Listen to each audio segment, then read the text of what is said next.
ሰላም ጤና ይስጥልኝ። በመላው ዓለም የምትገኙ ውድ የዓለም ወይን ቤተሰቦች በሙላ እንደምን ከርማችሁልኛል? እኔ እግዚአብሔር ይመስገን በጣም ደህና ነኝ። ቤተሰቦች ያውቃለሁ ትንሽ ከረምረም ብያለሁ ቪዲዮ ከለቀኩ። ዛሬ ደግሞ አስፈላጊ ነው ብዬ ያመንኩበትን መልእክት አዘል ለማስተላለፍ ወደ እናንተ መጥቻለሁኝ።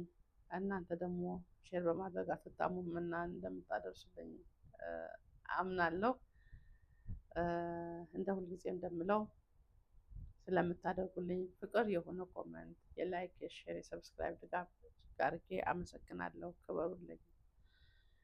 በመቀጠል ዛሬ ወደ መጣሁበት ፕሮግራም ስገባ በኢትዮጵያ እየተላለፈ ያለው የቻናል ዋን ፕሮግራም ላይ በአብዛኛው ሕዝብ ተወዳጅነትን ያገኘ ቤት ያፈራው ፕሮግራም የሚዘጋጅ ላይ የተፈጠረ ትንሽ ተቃውሞ ከአንድ እህታችን ሰምቼ እሱን ውስጥ የሚሰማኝን ልናገር ብዬ ነው። መልካም ሰዎችንና ቅን ልቦችን በማይረባ በተሳሳተ አስተሳሰብ ይዘን ባናጠፋቸው ባናበላሻቸው እነኝን ልቦች ቅንነቶችን ለማለት ነው። እህታችን ወይዘሮ ብርቱካን ትባላለች። በወቅቱ የእሷ ቀን ሆኖ የምትጎበኝበት እህቶቼ ሊያና ማናት ናፍቆት ያላቸውን ይዘው ቤቷ ሊጠይቋት ይሄዳሉ። አጋጣሚ ሆኖ ታማሚ ልጅ አለቻት። ነርቭ ነው ያመማት። በወሊድ ምክንያት ምጥ ላይ ተቸግሬ ጎትተው ሲያወጧት ጭንቅላቷ ተሰውቅዶ ነው ብላ ነው የነገረቻቸው።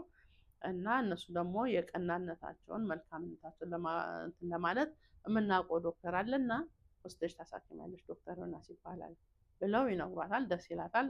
ከዛ እሷን ላገናኛቸው ሰው ስልኩን የዶክተሩን ይሰጡና ወስዶ እንዲያሳክምላት ይደውሉለታል። እዛው ችግር የለም ይዛችኋት ነው ይላል ዶክተሩን በመልካምነት። አንቺ የትራንስፖርት አታስቢም፣ እንሰጥሻለን፣ ልጅሽን ወስደሽ ማሳከም ብቻ ነው ከአንቺ የሚጠበቀው፣ አይዞሽ ብለው ሲሏት ደስ ይላታል። ከዛ በኋላ እዛ ክሮዎቹ ስለ ገንዘብ ስለወጣው ወጪ ይሄን ያህል ወጪ ያወጣ ነው 10,000 ብር አውጥተናል ለዚህ ላስቤዛው ምናምን ሲሉ ትሰማለች ይመስለኛል። እሷ ደግሞ በሌላ ነገር አስቧለች፣ እየተጠቀሙባት ምናምን ወይ ሰው ረድቷት መሰላት ነገር ነው። እንደዛ ነው የመሰላት። እና እህታችን እነሱ መልካም ሆኖ ቀና ሆኖ ነው ሊረዱሽ ያሰቡት። እንደገና ለዶክተሩ ፕሮሞሽን እየሰሩ እንዳልሆነም ሊያን ጋዜጠኛው ደውሎ ጠይቋት እሱን አስረድታለች። አንቺም አምነሽበታል።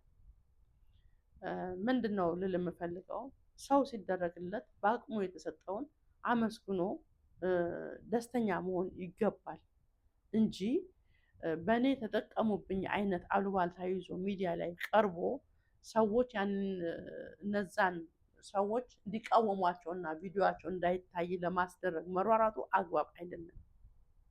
ምክንያቱም ቀናነት ለማናችንም ስለሚያስፈልገን አንቺ እድሉን አግኝተሽ ሚዲያ ላይ ስለቀረብሽ ነው እንጂ በጣም ብዙ ደግሞ ቤት ይቁጠረው የተቸገሩ እናቶችም አባቶችም ብዙ እህቶቻችን የተቸገሩ አሉ እና አልተቸገርሽም አይደለም። እንደዚህ መተሽ ሚዲያ ላይ ልክ ባንቺ እንደተጠቀሙብሽ አይነት ማቅረቡ ትክክል አይደለም።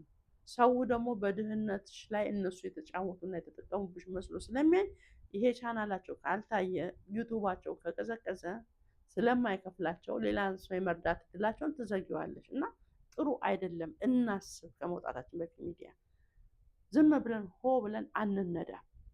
ከባህር ዳር ያሉት ዘመዶቿ ደውለው ታንቺስ ተገላገሽ ልጅሽ ድናልሻለች እንኳን ደስ አለሽ ብለው ሲሏት እንዴት ይላሉ? ገንዘብ ተሰብስቦብኝ ነው አይነት መንፈስ ነው እሷ ይዛ የመጣችው እና ስህተት ነው፣ ልክ አይደለም። ልጅሽን እግዚአብሔር ይማርልሽ። የተሰጠሽን ግን አመስግነሽ አምላክሽን በቃ ይሄን እንዲጎበኝሽ ያደረገልሽን ፈጣሪሽን አመስግነሽ ወደ ጸበል የሚወሰድሽ እነሱንም ደግሞ እንዲያግዙሽ ብታደርጊ በቀናነት ካልሆነም ደግሞ በሚዲያ ላይ እርዱኝ ማለት ይቀላል የሰውን ቻናል ስም ለማጥፋት ከመሮጥ እና እኔ ድህነቱም ይሆን ትንሽ ደፋር የሚያደርገው አልገባኝ፣ ሊገባኝ አልቻለም።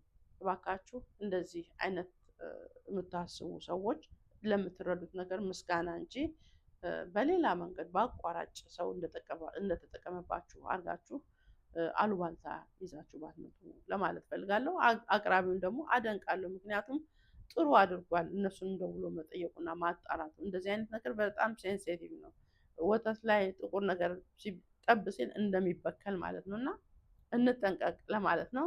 በተረፈ ሁላችሁም ስለምትከታተሉኝ አመሰግናለሁኝ። በኤሮቢክስ መጥቻለሁኝ። ኤሮቢክስ ጧት ጧት በካናዳ ባለሁበት ከጠዋቱ 11 ሰዓት ወይም በኢትዮጵያ 5 ሰዓት በሀገር ቤት ደግሞ ከምሽቱ 12 ሰዓት ላይ እየሰራውን እገኛለሁኝ ከአንድ እህቴ ሞክሼ አለሞይን ጋር። ይሄንን አስበናል። እንደኛ ቅጥነት ያስቸገራችሁ ሰዎች በቃ መታችሁ ጆይን አርጉን። ቤታችሁ ጊዜ ካላችሁ የግድ ላይቭ ላይ መግባት አይጠበቅባችሁም። ኑና ከኛ ጋር ተንቀሳቀሱ ማለት ፈልጋለሁኝ። እግዚአብሔር አምላክ ኢትዮጵያንና ሕዝቦቿን ይባርክልን። ውዶቼ በጣም ነው የማመሰግነው። አከብራችኋለሁ። መልካም ጊዜ